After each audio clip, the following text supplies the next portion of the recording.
How's it going, everybody? Welcome to another episode of Commander Quantified. This one, not a quantified theory episode. I'm going to show you how to build a deck you'll love, but first, before we get started, like the video, subscribe to the channel, and if you're able, hop on over to Patreon if you would like to support me. This content is brought to you exclusively by you at the moment, so yeah, get on over there if you're able. And yeah, let's get right into it. Let's build a deck that we will love. So the first step in building a deck that you're going to love is choose a commander that you think is interesting. There are a few that I would like to point out here that I thought were really interesting. Tanazir Quandrix is probably currently my favorite deck. I have already built it. It is very fast, excellent. If you don't look at the first line of text, but look at the second one, he is basically biomass mutation on a body. I really love it. It's hyper aggressive, very commander focused, a little bit more linear. So if I wanted to like get in quick games, that's possible. Jan Jansen is a new one, Chaos Crafter. I call him Jan Jan the Party Man, and he is Mardu colors. A 3/3. He has an interesting ability. So has haste. You sacrifice an artifact creature and create 2 treasure tokens, or you tap to sacrifice a non-creature artifact to create 2 construct tokens. So those are artifact creatures, right? So he kind of bounces off himself in a weird way.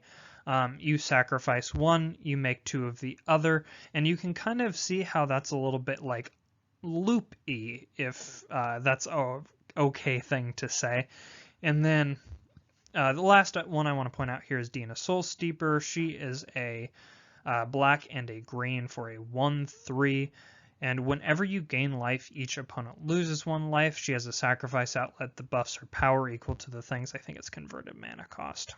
I think that's right. Or mana value, as it's now known. It might be power. Anyway, this particular video is going to be focused on my favorite of the 3. And it's out of the new set, so you get to actually see how I brewed this.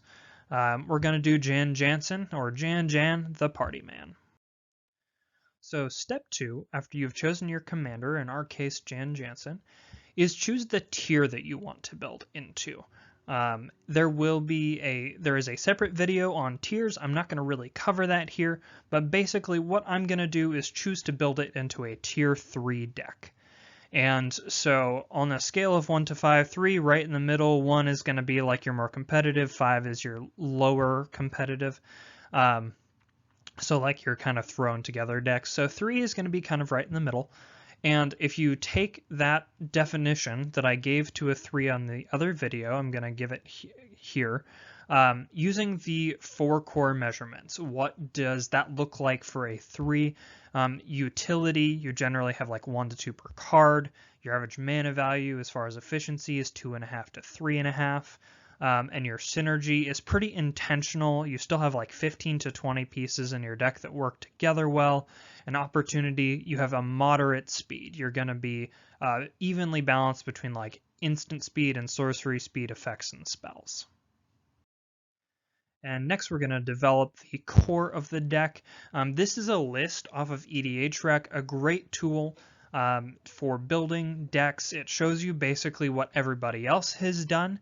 I tend to do this last, mostly because then I get my individual creativity into the thing, and then I say, oh, I really missed that card. I want to go grab that specific card. But I've already built the deck, so I'm usually not relying on that for a deck list. So what we're going to do is I've taken the top X amount, right, of core mechanics that decks are built around. And I advise you to choose something like 2 or 3 of these mechanics to build your commander into, or if there is a different one, something else. So specifically with Jan Jansen, what am I looking at here? What do I think with this commander is going to fit really well? So the first one that I notice is that he sacrifices specifically artifact creatures or non-creature artifacts, right? So I'm going to say that artifacts is going to be one of the first synergies. You'll see that over there on the top left.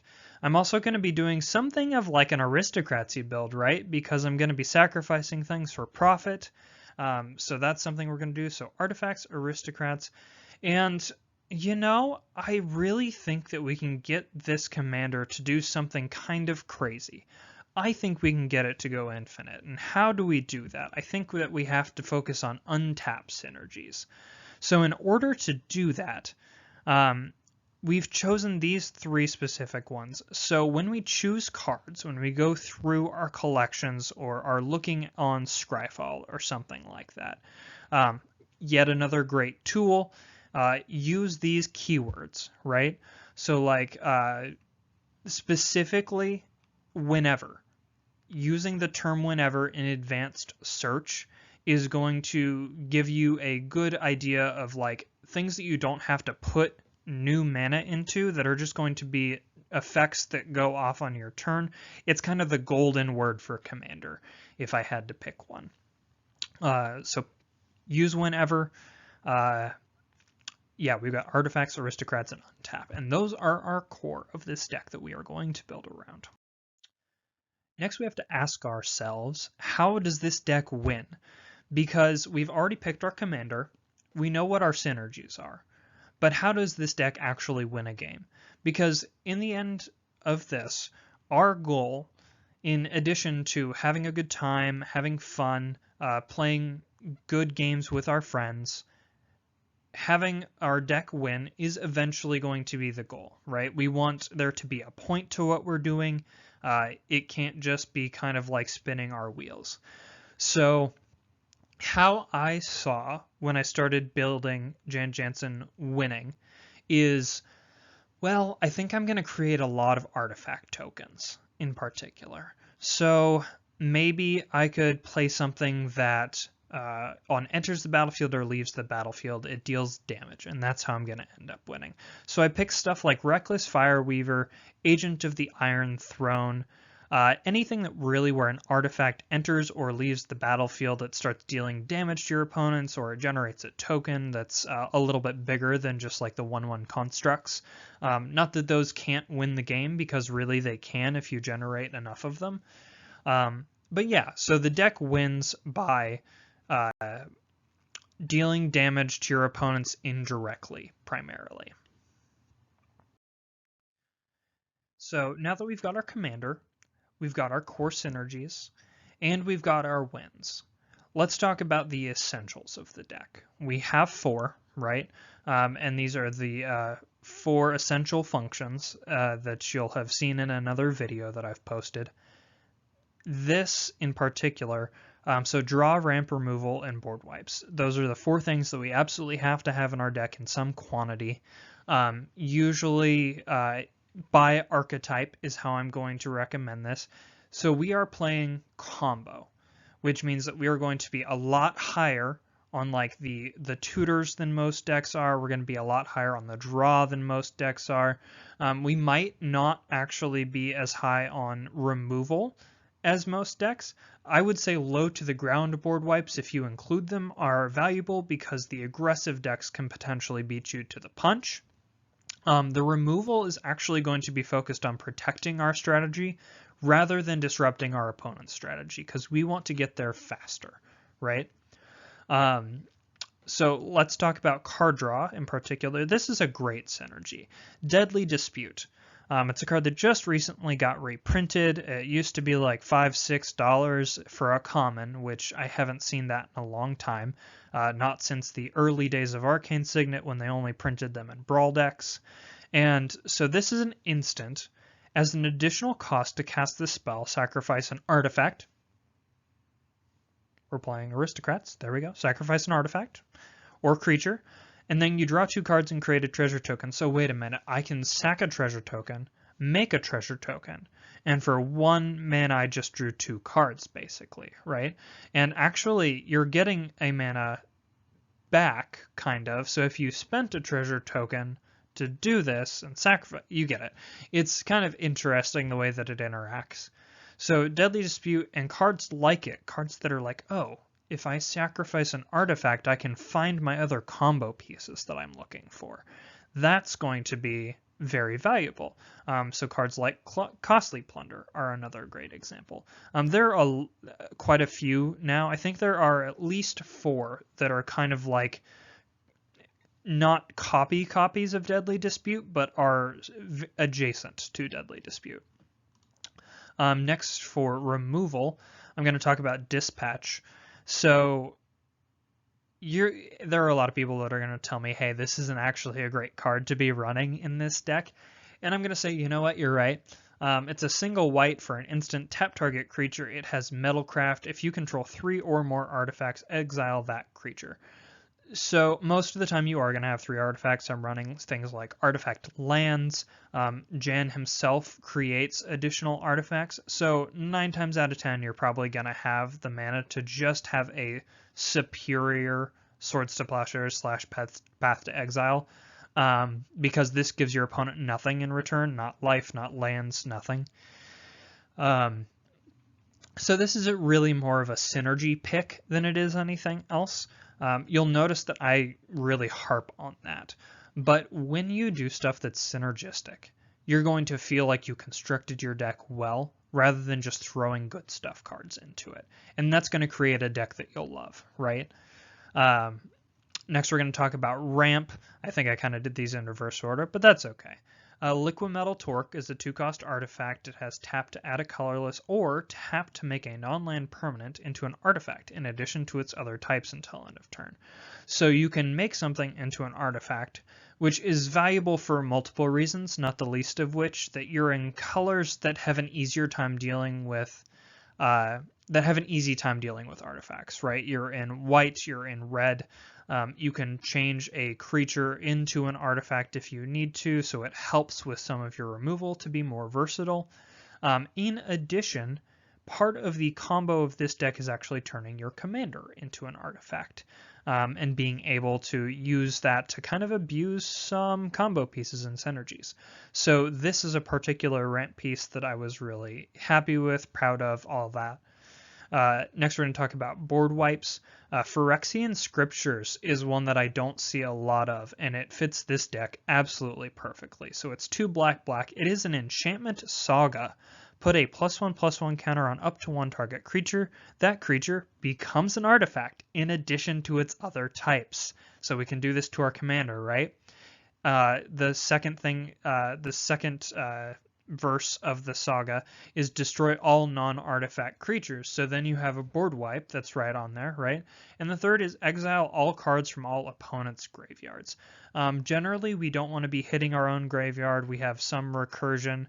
If you ever play a game with me, just run Graveyard Hate, because you will goozle me in some way or another. I run things like Trash for Treasure, Sun Titan, Savine's Reclamation in this deck, because if one of my combo pieces gets hit, there are 3, by the way, you'll see them in a minute, then I'm kind of down.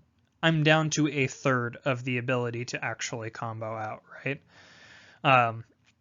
And we got to do that as often as we can, like get to those pieces as often as we can. So having recursion is really important in this deck. So yeah, when you're considering the essentials, consider synergistic essentials before you start considering things like efficiency. And that will give you more of a deck that you'll love. Because you're not necessarily, and this is a 3, right? We're not trying to get into the competitive tiers or anything like that. We're just trying to make our deck work and have fun. And these are picks that are more along that line. All right, so next let's consider some synergies, combos, and weird interactions. This is the fun stuff. This is where you get down to it. This is actually where I started with this deck, was having the idea that, oh hey, Jan kind of has this like cyclical effect almost, which is just primed for like, oh, if I can untap it somehow, right? But if you're not in blue, that's really hard to do outside of artifacts. So what I did here is I have these 3 cards. I have Voltaic Construct, Clock of Omens, and Draw Scorpion. All of them are 4-cost artifacts. So across the board, if I had, like, let's say a transmute card that can hit a 4-drop, there is that black 1/3 and a black skeleton that has transmute, so that one works for this if I really wanted to. It also has a sacrifice outlet on it, which works really well with Draw Scorpion, so that's something to consider if you can get that card back somehow. Voltaic Construct is pay 2 colorless to untap target artifact creature, and it's a 2/2. So how do we get the... So we already have established that we can turn our commander into an artifact. I believe I have 8 different pieces that can in the deck that can do that. Some in addition to other functions, like Liquid Metal Torque will do it differently. Phyrexian Scriptures does it and then does other stuff. But there's some like Liquid Metal Coating that just, that's all they do, is they turn something into an artifact. Again, can help out your removal in a pinch, or it can actually do what it's intended to and turn your commander into an artifact. So, untap artifact creature. So getting 2 colorless mana. The combo with this, and there are actually multiple when you really think about it, is that you can sacrifice one of the 2 to like something like Krark Clan Ironworks or Ashnod's Altar if you're doing like the creature side of the combo, and then you have the 2 mana and you still have 1 token left, and then you untap Jan Jansen, sacrifice the artifact creature, create 2 treasure tokens, sacrifice 1 to KCI, untap, and so you've got that infinite loop going there. The other thing that you can do is basically you can do it to where you have Anointed Procession on the field as another one, because that one will double your token creation. So you start by sacrificing an artifact creature, doesn't matter really what. Generally, before we ever get the combo started, we're actually already making tokens, just so we have something to start that combo with. So untapping that artifact creature, that's what Voltaic Construct does. Clock of Omens literally just goes infinite, just it and Jan Jansen, and 1 more artifact to start the chain, because it's tap 2 untapped artifacts you control to untap target artifact. If you can eventually like sack them all, or Reckless Fireweaver just deals damage when they hit the battlefield, stuff like that. But yeah, you're always creating 2 artifacts, so you can always just untap Jan Jansen again. Draw Scorpion was actually the card that started this, and I just saw the prime opportunity to do the loop with Jan. It is whenever Draw Scorpion or another artifact creature is put into a graveyard from play, you may untap target artifact. So that one is going to be specifically artifact creatures, right? So that's a little bit trickier. The nice thing is that you're still always going to be able to loop it, right? If you can get that figured out. The main combo with Draw Scorpion is going to be like, and these are like 4 or 5 pieces. The likelihood of you getting all of them is pretty low, but they all also work with the rest of your deck. Like, it's just synergistic in general, and that's something that you'll find is really fun too, is just, oh, I've developed this thing, and all of it works together even if I don't have all the pieces. That's very important, is just being able to do that in particular. I think you'll have a lot more fun if you don't include things just because they're good stuff cards, you include them because they're good with the rest of your deck. And so whenever an artifact creature is put into a graveyard, so let's say you tap Jan Jansen, sacrifice a, Mana Rock or something like that, create 2 Thopters. Okay, well, you need another sacrifice outlet. So let's say you do the same thing like KCI Ashnod's Altar or something like that. So you sacrifice, create 2 mana, and then creature enter the graveyard. You untap Jan Jansen. You sacrifice the second. You sacrifice the other Thopter. Oh gosh, this one's a little bit more tricky. I don't have it quite lined out in front of me, but it does work. It usually takes like 5 pieces for this one to work. You get it though, right? Like, in general, the idea is to just untap and tap Jan Jansen over and over again by turning him into an artifact and using one of these 3. So the not so fun part of this, right? nobody likes paring down cards because often enough we're going to end up with something like 120 plus cards that we have to get down to just 100 at the end, and really just 99 because our commander's already taken, and really then only like, what, 64 because we have 36-ish lands. So 4 questions that you can ask yourself when you're paring down cards. Does this card work with the other cards in the deck? Is this synergistic? Because that is something that is going to make a deck more fun to play. Is just not is this just a good card, but does it work with other cards in the deck? Does this card work with my commander directly instead of just the other cards in the deck? So this is something that, this is what I was talking about, is something like liquid metal coating, is the card works specifically with the commander, but it can work with stuff that says destroy target artifact, right? So does the card work with your commander? Would I be happy to see this card in my first 10? The reason I say 10, you have your opening 7, your first 3 cards, usually you've ramped at least once by that point. So you're going to be on track to be 1 ahead of mana curve.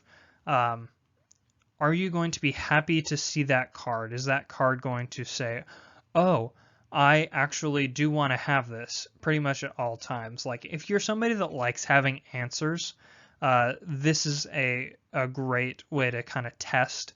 I've heard of like a bunch of different methods of doing this. So you can like shuffle up the cards, draw a sample hand, no lands, and just whatever cards you use as lands in order to start playing the game are the cards that you start cutting, right? So if you like face down, play a card, hey, I really don't actually want this particular card in my deck. It's just a 5 mana removal spell or something like that. That doesn't really do what I want it to do. This is just going to be a land for this, and I'm going to instead cast like my Soul Ring or something like that. Would I be happy to see this card in my first 10? And do I like this card enough to play it anyway? So if 1, 2, or 3, the answer is no, but you still love the card, play it anyway. Find something else to cut. It'll be okay. This is Commander. This is our format where we have a good time, have fun, and when we're paring down cards, we have to consider that as part of the process. So bad news for you. I have a super advanced system by which I figure out which lands I put in a deck. I'm going to do the lesser version of it so that we can kind of breeze through this. Lands are super important. You want some good utility lands, usually like 5 or 6, something like that. You want lots of fixing if you can get it. But in the end, what we're going to do is divide all your cards into color identity. So I'm going to have a pile of red cards, a pile of black cards, a pile of white cards, and a pile of multicolor and colorless cards. And then I'm going to count for each of those colors, the different piles, the most pips I could pay for each card. So a great example is if something has overload and it has more pips than the base mana cost, you count the overload cost, not the mana cost, right? So if you have something that says you can pay 3 and a red for this, but you overload it for 5 red, red, red, you count that card for the 3 red pips that are in the overload cost. You're not concerned with the colorless. That's not really what you're looking for here. We're talking about lands in terms of fixing, not necessarily in terms of quantity, right? So count those for each one. This is the easiest way that I found to do it, is dividing it into those piles by color identity, and then counting the most pips. Next, you choose your non-basic lands. You can kind of just go for it with this. Anything that you think fits in the deck and is appropriate to the speed. If you're playing a 3 like this, you can play some tapped lands if you really want to. I tend to run filter lands in decks that are 3 and below, just because it's good for fixing, but it's not necessarily good for like early game stuff like that, but you're not super concerned about it. Next, we're going to use percentages to put in the correct amounts of basics, and this is going to sound a little daunting to you, or at least to some of you. And this is what I'm going to say, is this is really not super difficult. It's just So like, let's say for pips, right?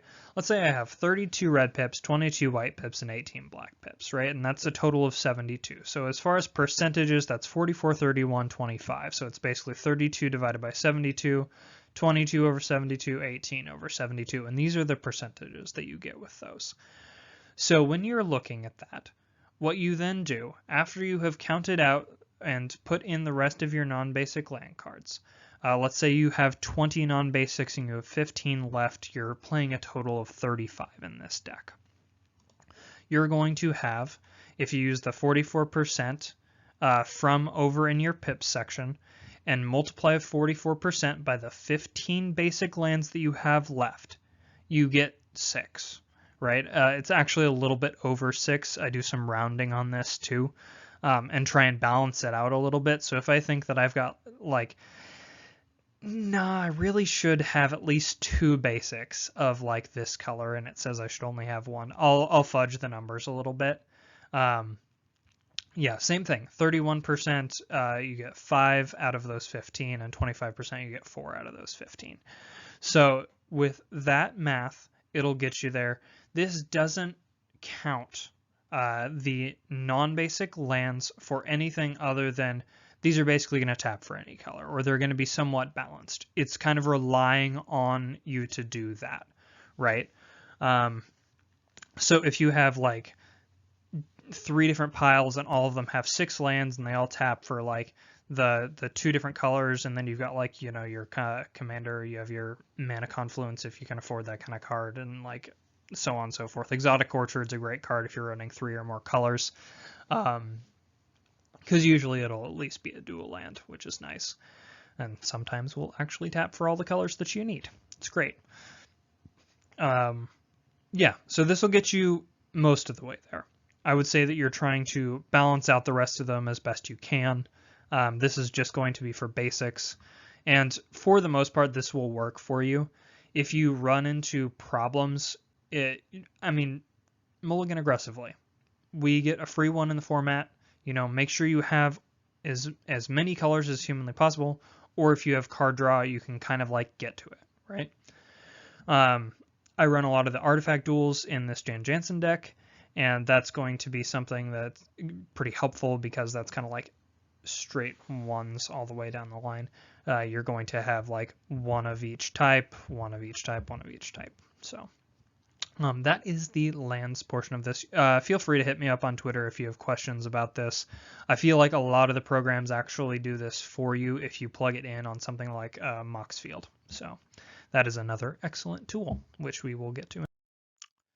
So the next point that we're going to get to is Goldfish. So goldfishing is when you take your deck, shuffle it up, and you play out a few hands or something like that and see if it runs as smoothly as you want it to, right? After you've added in all your lands and you've got that out, figure out whether you like the deck or not. Is there a card that you're not excited to see? Does it pass the Marie Kondo test? Like, does it spark joy when you put it in your hand, right? And that's something really to consider, actually, because that's what we're here for. That's what this game is. This game is for us to have fun after we've had crazy weeks and we get to go and play a game or two with our friends. Some resources for you if you want to improve your decks are things like EDHREC, Moxfield, and Scryfall. And these are resources that I use in content creation as well as just honestly good for deck building. That is my favorite part of playing the game, is building new decks and figuring that stuff out. I have a few decks that I have kept together. Luris of the Dream Den, honestly, just being able to consistently be doing things on your turn is something that is really cool, and he does that really well. That cat has 9 lives. I have disassembled the deck probably 4 times, and it's come back for a 5th so far. So we still got a few left to go here. EDHREC, really great for looking up different mechanics you can look into. That's where I got that list earlier. They also just have some really great content to listen to if you listen to the EDHREC cast for like a podcast or something like that. Moxfield is going to be where you can input your deck lists and get other people to really talk about them. to you if you want to get input, as well as my Discord, Commander Quantified. You can get on that channel, and I will absolutely help you with your decks. I really enjoy that. It's something that a lot of my friends come to me for, and that's something that I'm always willing to help really guide you through. I'm not going to just give you the answers unless you're like, where do I cut? That's something I'm really good at, something that I've gotten a lot of experience doing. But as far as like building a deck, I'm going to ask you how you want to play, and I'm going to tell you how to get there, basically, or at least guide you through how to get there. And the last one is Scryfall. Use the advanced search if you can. Use keywords in particular. So untap target artifact. If you put in that specific combination of words, that'll give you everything in the text field. And if you wanted it to like be an artifact, you can do that. Or if you're like, I'd rather this like be an enchantment. I'd rather this, whatever. Or if you just like can't remember a card, put in the least amount of terms you think is going to the program is going to recognize it, and you'll get there eventually.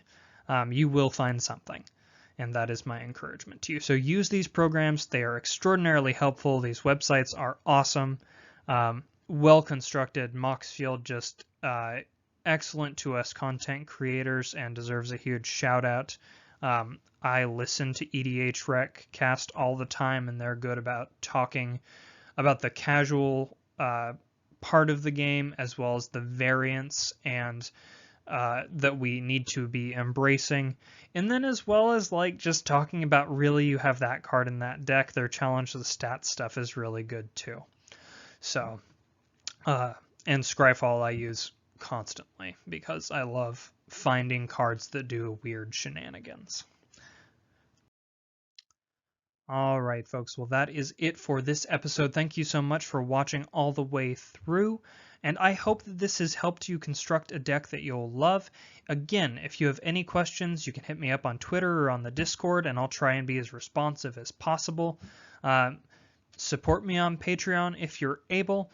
Patrons are going to get live broadcasts from me, and I'll also be answering questions and stuff. If you have different deck lists and things that you want to go through, if you have a card that you have a question about, I'm happy to answer that. Like this video, subscribe to my YouTube channel, and again, you can just hit me up on Twitter or Discord, and I will see you on the other side. Have a good one.